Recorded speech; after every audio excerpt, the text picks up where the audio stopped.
tinatawag na unipolar. Nipon, tsaka nipon, doon mo ilalagay yung hilot kapal. Hindi mo palad. Kita? Hindi mo, ang ilalagay mo ito. Malinaw tayo? Kasi bububahin natin yung katawan ng pasyente. Okay? Yung puso. Okay. Ulitin natin ha. Kapakita ko. Dahil mali, ganito ang ginagawa ko. Kasi pag nakagat mo ko, hindi ko naiinip ko.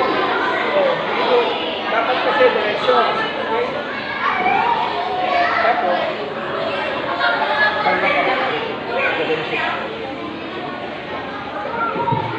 bakit ko nilagay yung kamay ni Kuya sa dibdib niya? Kasi si Kuya hindi naman under cardiac arrest. Training lang tayo. Ginagawa natin ito para protection sa kanya. Kasi sa totoo lang, pag binigyan ko ng CPR, masakit. Sipin mo 2.5 to 2.4 kayo, 1.5. 1.5 inches mga ganito yun. Sipin nyo, tinas ng dibdib kasi bobomba, di ba? Okay. Dan, 180 degrees, diretso. And then, papasok mo siya. Ang tanong, gaano kabilis?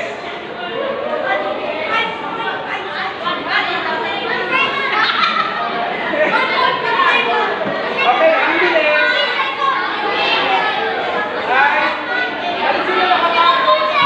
Sino nakakaalam ng kantang Staying Alive? Staying Alive. Or even yung kaya rin,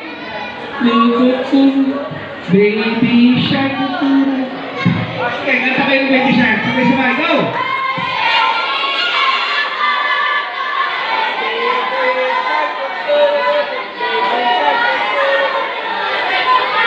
Ganun kabilis, hindi mabilis, hindi mabagal. Bakit?